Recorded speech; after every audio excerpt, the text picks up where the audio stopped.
teenage student named Josh was walking along the river with his mentor. His mentor was a cardiologist. The cardiologist's name was Dave. And they were just talking about things that mentors talk about. They talk about gold and talk about life. And all of a sudden Josh heard some splashing in the water in the river that they were walking towards. And without thinking twice, Josh jumped in the water, swam over to that person, pulled them out, and started giving CPR. Now, 10 minutes later, the ambulance came and said, "Josh, well done, you just saved this person's life." And Josh felt really good about himself, and he helped this person from dying. And he started walking back with his mentor, just as if nothing happened. It was just another day in Josh's life. And very soon after, he heard some more splashing in the water. And he looked over, and there was someone else. This time it was a largish gentleman, a little bit overweight. He wasn't able to swim. So Josh jumped in the water, swam over. Josh was a triathlete, so he's training really hard. He's got a lot of stamina. So he's dragged this guy out of the water, put him on the bank, and again started giving CPR. External cardiac compressions, EAR. This person was almost on the brink of dying. But by this time there was a bit of a crowd gathering around the scene. And Josh would, direct each person, "Excuse me, ma'am, I'll get you to direct traffic here. Excuse me, sir, can I get you to call the ambulance?" Okay. 10 minutes later, the ambulance comes along and says, "Josh, well done, you just saved this person's life." And Josh feels great about what he's done, but says, "Listen, Dave, let's not spoil such a beautiful day. Let's continue to walk." And this must have been Josh's unlucky day. 5 minutes after that, there's someone else in the water. And he's thinking, "Jeez, can't believe my life." But being the top guy that Josh is, decides to ditch his conversation and again jumps into the water. Same thing, drags that person out onto the bank. Now, after giving CPR for about 10 to 15 minutes, has anyone here actually ever given CPR to someone? Yeah? Well, it's not a nice experience. I unfortunately have done that as well. And I can tell you that after about 10 to 15 minutes of doing that, you're absolutely physically exhausted and psychologically exhausted as well. The ambulance came 10 minutes later and Josh saved this third person. And Josh looks up to his mentor and he says, "David, I can't actually keep doing this. I'm physically absolutely exhausted.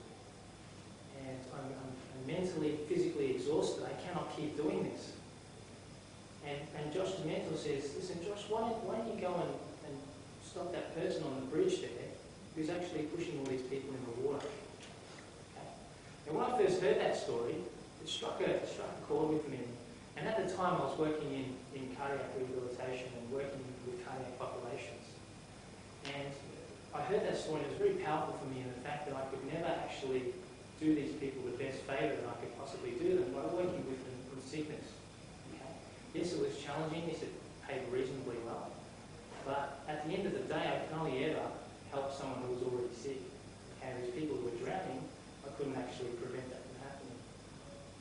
So one of the steps I took was to then move into the prevention field and look towards leveraging my time in educating people and working with people who were healthy so that they could not get to the stage where they're very, very, very sick.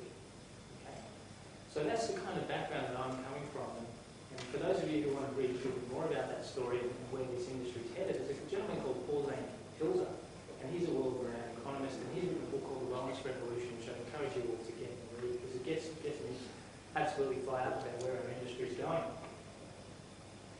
Now, having said that story, let's just want to set a few foundations before we get into the lecture today. And we're going to talk about some of the stuff that you've already had squeezed on the slides. When you're listening to someone, and this is what I used to do, there's anyone here seen the Coneheads? Hand up if you've seen the Coneheads. 5 people? Okay, if you haven't seen it, it's basically a movie where people with big heads that look like ice creams, okay, they walk around and do sort of things. Now, I imagine a lot of you are feeling a little bit like that at the moment with all the exams and all the options and your brain's just exploding with information. Is anyone feeling a bit like that at the moment?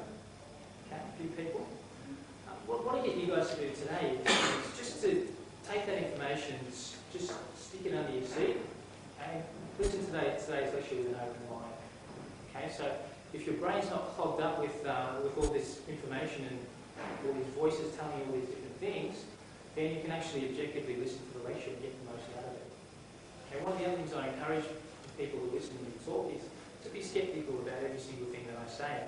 And I have no doubt that people here are already sceptical, being taught to analyse, studies and analyse what people say, and that's fantastic. That's a skill that's going to get you very far in life. So a skeptic is someone who looks back and hears what someone says, but says, interesting, I'll go and check that out. I'll ask for more information, and I'll make my own decision based on that. Okay? It's when it gets to cynicism, when someone sits back and says, no, I'm not listening, I already know what I want to do, I'm just because I have to do this, get in trouble if I don't, I'm just going to do my own way. Okay? And cynicism is something that if you're taking on board listening to a person, you're actually not going to get much out of it. And it won't offend me if any speaker that you go to if you're not actually there because you're not getting the most out of it. So just keep that in mind as you listen to the lecture. And there's one key question I want you to keep asking as I talk today. And that question is, how does what he's saying apply to me? Okay? So if you can continually run that question through your head, whatever I say, if it applies to you, great, take it on board. If it doesn't, that's fine, just put it aside and listen to the next point that's going to grab you. Okay? So if we set the foundations for opening yourself up for learning, we can actually get the most out of the lecture. Alright, group fitness training. Now, I thought I'd start off with this because all of you, who actually came last week? I just want to get an idea of the numbers. Okay, who didn't? You won't get in trouble. Okay, Jeff? Right, so we've all had a bit of a feel on what group fitness training looks like. And today I want to go into a bit more depth because what everyone in this room today is going to do in their lifetime, should they decide to work in our industry, is work with groups. And it may not necessarily be working as an instructor one-on-one as I did last week, like teaching in a music setting. But if you're looking at getting into cardiac rehab, or you're looking at getting into physio, or you're looking at getting into specific sports populations, or working with children, or working with people with diabetes, or working with corporate people, all those people will be in a group setting.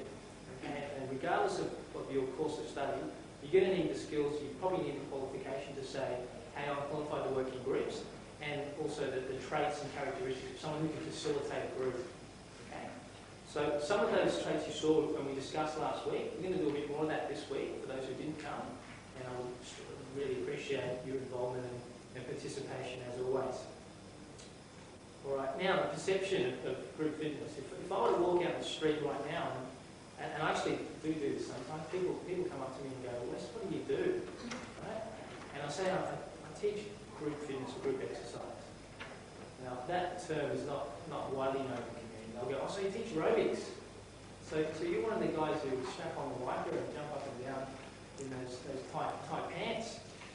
And unfortunately, if I did that in real life, I would probably scare all the members away. But that's not how it is these days. And you saw last week that it's becoming a lot more systemised. It's becoming a lot more professional in the way that instructors present to their participants.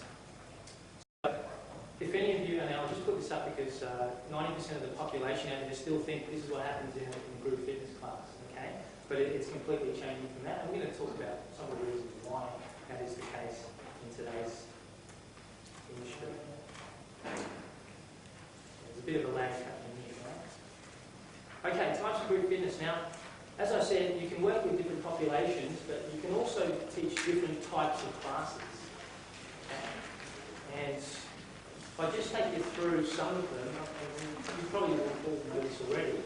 However, let's just run through them quickly. Now, an aqua class is basically a class that you teach that's water-based. Okay, so you're an instructor, your participants are in the water, and they are just doing whatever. You might have music in the background, you may not have music in the background. You just do some various exercises and they follow you. Okay, what are the benefits of aqua instruction? Anyone just want to shout out something? Yeah, that's probably the main one. Okay, so you tend to get people with crooked joints or people who don't have a very good range of motion, and you can actually facilitate them within that environment. And When you actually do the musculoskeletal component that's coming up next, and you take on board some of these classes, you can actually start to combine different concepts. And for example, run a class of musculoskeletal rehab clients as an aqua class. There's no reason why you can't set up something like that. Okay? But again, just to open your mind about what's out there and what you can do with your qualification. Now, boxing obviously is where you have mitts, pads, floor ceiling bags, speed balls, and you just basically you can run a class in that type of format.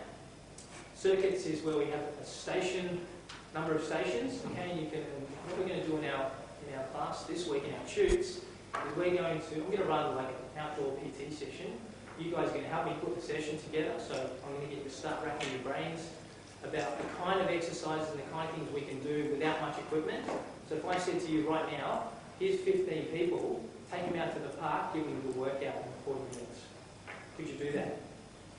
Okay, could you do that? If the answer is no, then on Tuesday or Wednesday, whatever your track is, hopefully I'm going to give you some tools to be able to do that. Okay? If I then said to you, here's a client, one client only, take them out and do a strength training session, all you've got is a towel, and whatever it is that's in the park, give them an awesome strength training workout. Okay? Could you do that? Okay? Again, give you some tools to be able to do that.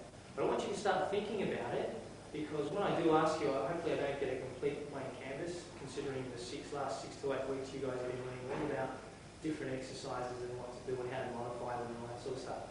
You just need to think outside of the square from the gym and think about what can you do one-on-one. Okay? Great. Pilates, now that's taken a bit of a launch in recent times. Who here has done a Pilates class or teaches Pilates? Or okay, great. Focuses more on core stability and a lot of breathing, all that sort of stuff. Again, fairly high qualifications to get into it. The workshops are fairly in depth, and it is an extra qualification on top of if you decide to do it, you would have to take something else. Okay, spinning a structured class on bikes. Okay, who's done a spin class or spinning class? A few people. Yeah. Okay, great. And structured and freestyle. All that refers to is the type of class. So we did a combat class last week. That's considered a structured class because, as I said, I didn't make up any of the moves in that class. I completely copied it off someone else. Okay. Therefore, it's not free. It's not it's not open for me to do. Freestyle is if I were to chuck on. If I just grab a tape from one of you guys, Garrett, just chucked it on and said, all right, let's start jumping around. Let's start doing squats. Let's start doing whatever's. Okay, that would be a freestyle class. It's not freestyle as in swimming. Okay. All right. Now, Les Mills, as I mentioned before, last week we did a class called Body Combat. Now, Les Mills, I'll just give you an introduction into what this guy's all about because he's doing awesome things in the industry. If you walk into a health club, probably 90% of health clubs in Queensland, if not Australia, okay, at any time before work, between the hours of 5:30 and 9:30, and after work between the hours of 5 o'clock and 8 o'clock at night, 90% of the time you're going to get what we call a Les Mills class in those health clubs. Now they run 7 programs, okay, and we did one last week called Body Combat. That is a program based on martial arts. Okay, now all these different programs are based on different themes. Okay, so I'm going to throw it out to you guys because some of you will be able to contribute here. Body balance. Can anyone give me a rundown on what body balance is? Yeah, definitely. So they combine stretching, a bit of strength, a bit of core, breathing, a bit of visualization at the end. And for those people who enjoy that type of thing or who like to incorporate that part of their fitness, that's what body balance is all about. Body attack. Does anyone want to give me a rundown on body attack? No? Okay. Body attack is very athletic, very simple type move. So step touch, knees, really, really basic stuff, but really high intensity. So guys who like, really